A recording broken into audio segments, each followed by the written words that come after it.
Good míle magat agus tá an áthas am deis bheith am labhairt ar an ábhar bhí ar thábhachtach seo. As an óis fáda muid a caint agus go minic is mó caintí ionas muid agus is mó éar te a chuiread muid ar fáil seachas go níomh. Credim se nach an dlithe a achtú agus go níomh dionna. Agus mar an dionmuid go níomh go raibh am Richard ba híraring sa deire. A caithmuid bheith cuarma ceann chuí a dionasmuid go níomh. Céir a bheith an túlach agus caithmuid déna cinnte nach ar na daoine bochta a hitas an túlach mar a hitans go minic. Agus tucha mé ráise sin ar báil. Mar go minic bin ar a tromiocht fi rudí anmheag, duine go le sláán baint úlach múna. Nuair atá dramnaí eile I déanamh fíorscris olmhór ar an éráid. Ein tíam go gaithmuid bheith neodrach ó thaobh carbónia. Ein tíam le sin ar dhá chúis. Ifir a hín tá sé déanamh dochar go néráid. Ach a dar a cúis atá leis. Le go mbeadh muid a bhaid ní saibhre tá núsáideach muid na hacfanna aicinta tá mutaháirige go mómhar. Ó thaobh fuinneamh le fuinneamh a ghinúint. Seachas bheith importáil ola agus gáis agus gúil le dó. Agus mar sin tá cíal olmhór ó thaobh na héráide a baint le seo ach tá cíal olmhór ó thaobh na heacnamíochta a baint leis.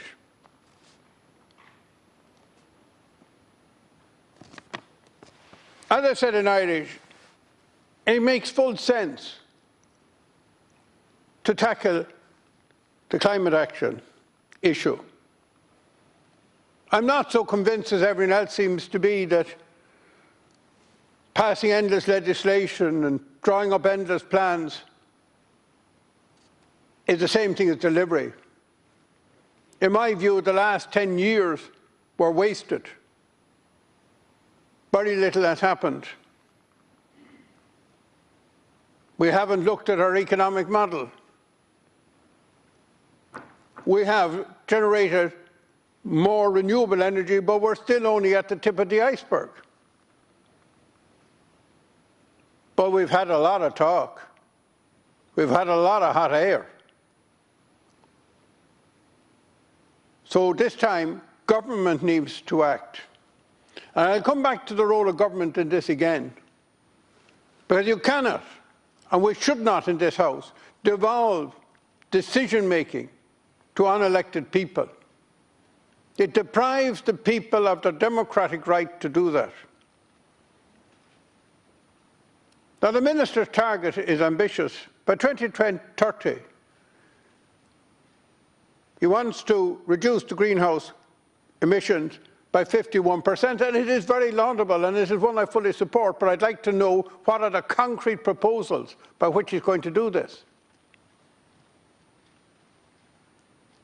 By 2050, we want to be neutral in terms of carbon emissions. And again, I fully agree that that's an international obligation.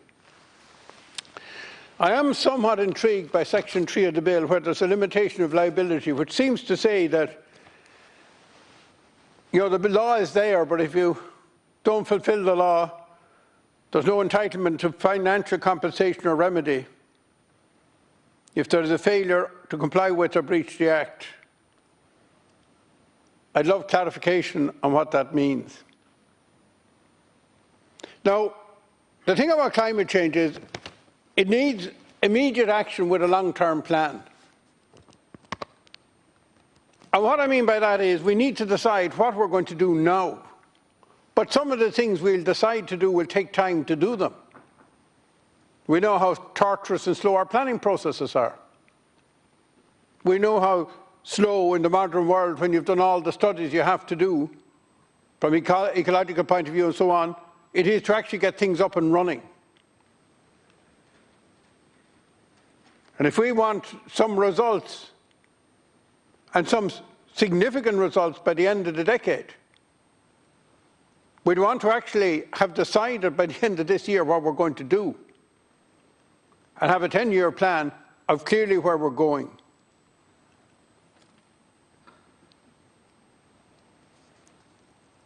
Now, I don't like the modern construction that you put an advisory council in and then government is afraid to question anything in it, to change anything in it, to say that things that are being proposed will put an unfair burden on the poorest and the most vulnerable in society. Ultimately, it is wise always to take advice from experts, but it's wiser still for politicians to look at the human consequences of the actions proposed by experts and then to make up their own mind as to how the objective can be achieved based on the expert advice, but also based on their own expert knowledge of what affects the most vulnerable in our society, or maybe disproportionately affects some communities more than others. Because in the end of the day, only government is accountable to the people. Only governments can be sacked for non-performance. Only government can be sacked for unfair burdens and inequities, not expert bodies who always conveniently disappear. The Huggins and crew at a turn.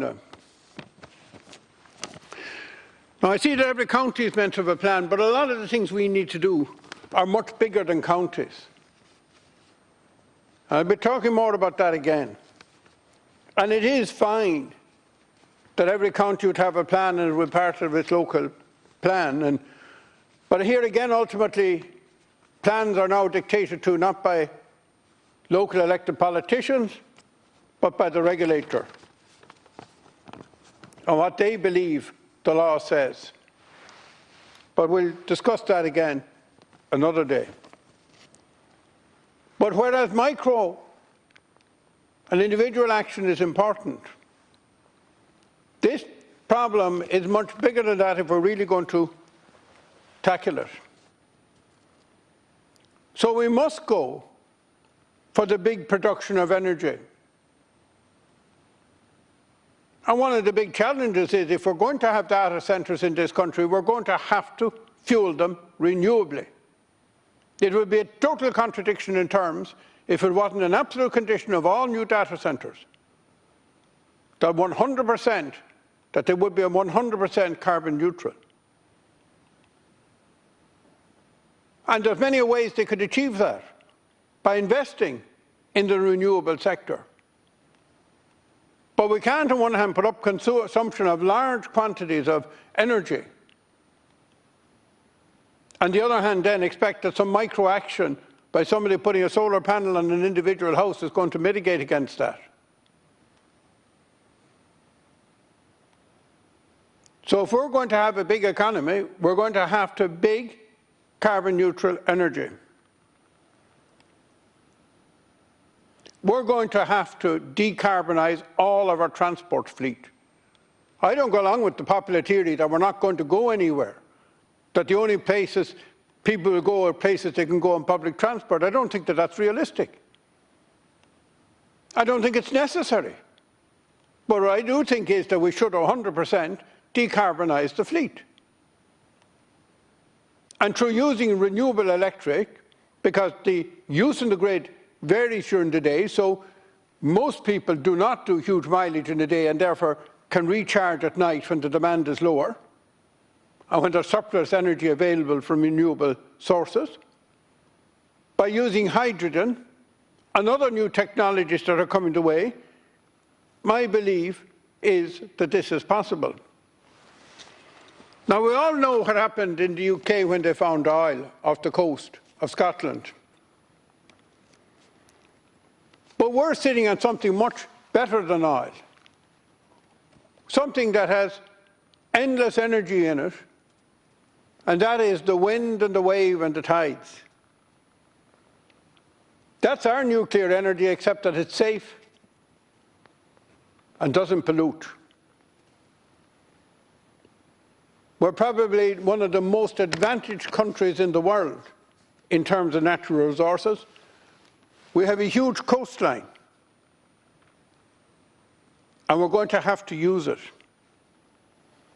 Maradort Merbal Kahmat Jana Kincha, not like her and Tualach, and a Dini Beggar.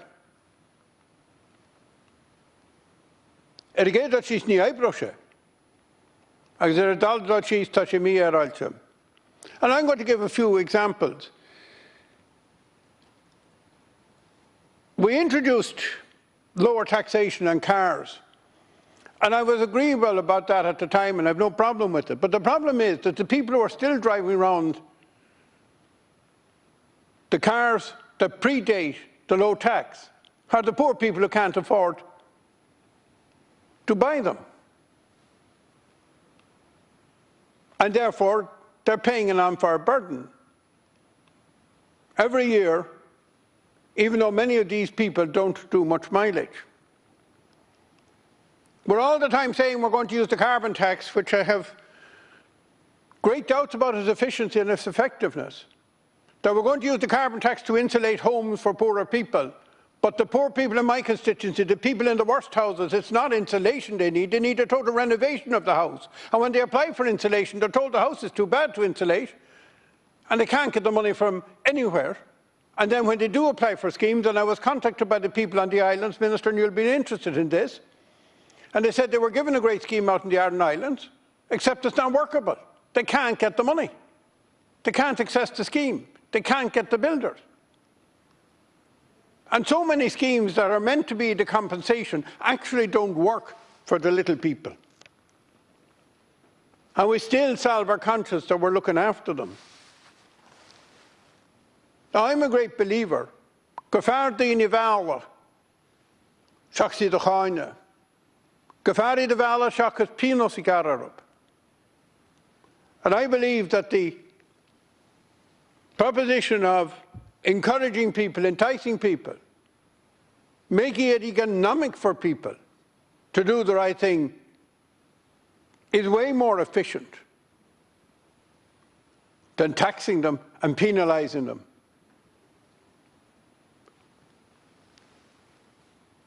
And I'm not sure that that's really what's going to happen. And as I said, a lot of the schemes that have come out in recent years are great in theory. But I'm telling you, when you start checking up the number of successful applications, and when you start checking the bureaucracy, you find that very little has changed.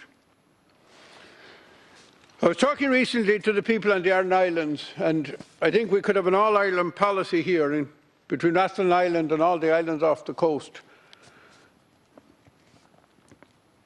to make them carbon neutral. You know the islanders want to do that, have been wanting to do it for years.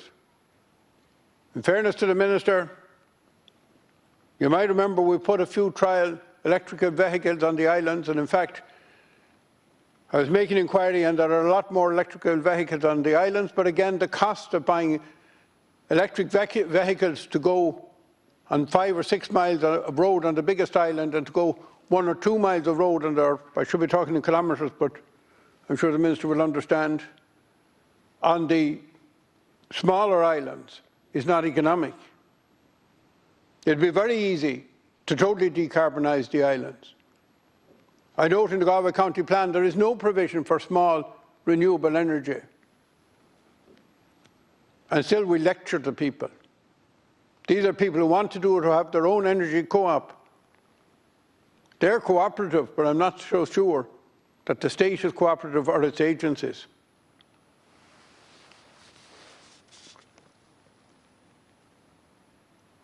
Very interesting how things work out, Minister. We banned briquettes, and now we find in all the shops kind of turf coal briquettes, some are from Eastern Europe, that have to travel halfway across Europe before they can be used. I have to say to Byrne, they're no comparison with our own brand. And surely, Minister, fossil fuels are fossil fuels. And we haven't really done much to reduce the total carbon footprint of people burning carbon in the form of turf or turf coal briquettes. Minister, I noticed the Maritime Area Bill is to come in this year. And we need to bring it in, and we need to have quick, fair, decisive decision-making made about maritime planning. We need to make sure that the state gets a benefit from this. But we also need to encourage development. Now, my understanding is, and I'm sure it's part of your big plan, that there's up to 6 gigawatts of energy either in planning. In fact, I understand that 2 gigawatts has planning, and the remainder is in a process on the East Coast, which will be a considerable contribution to the electric of this city. I understand that there's talk of putting 30 gigawatts offshore in floating wind power, which has the attraction that it would be reasonably well offshore and therefore would not be in anybody's face. In fact, the reality is, and I remember you talking about this 10 years ago, if we had the proper interconnection between here and Britain and between here and the continental Europe, we could actually become a major exporter of carbon-free energy. In other words, we can have negative net carbon because we could be providing carbonless fuel to both Britain and to continental Europe. And that's, of course, where we should be going, using our resources, just as we used our resources quite well in previous generations. I'm a great believer in technology. If you want to make cars safe, all the driver training won't be half as effective as new technology that avoids accidents. We know that so much from the past. The using technology overcomes many, many problems. The challenges of how you deal with the issue of surplus energy at one stage and shortage of energy in another period because of the intermittent wind. And of course, we also know that the better the grid we build, the more that if it's not windy in one place, it's inevitably windy somewhere else. So there's an endless amount we can do, but talking about it, passing bills, drawing up plans isn't doing it. What we need to do is to get action. And we need to get that action. And finally, can I say, there are communities in Ireland that are carbon positive. And they're often the communities that are most blamed and penalised for any fossil fuels they use. And what I mean is, I'm talking about communities such as Connemara, where yes, we use motor cars. Please God, in the future we'll use electric. But that is, in fact, if you'd added up the sums, way more offset compared to our city neighbours anywhere in the country, because we produce a huge amount of renewable energy within our communities through wind energy, way in excess of what we consume. So we're actually net exporters of renewable energy versus the amount of fossil fuels we bring in. But we never get any credit for putting up with the windmills. And we do need new regulations on windmills, setting them back further from houses. We need to recognise that they're getting taller and taller and that they're an unfair burden on the host communities. We need to make sure that the community gain is for the community and not for some community far away. And I understand on the RDSS, when you contact the department, that they're totally unspecific as to in what neighbourhood the so-called secure community partner has to be, and it could be at the other end of a county like Galway, that would get the benefit and would not get the pain. We're not going to tolerate that, Minister, and we shouldn't have to tolerate that.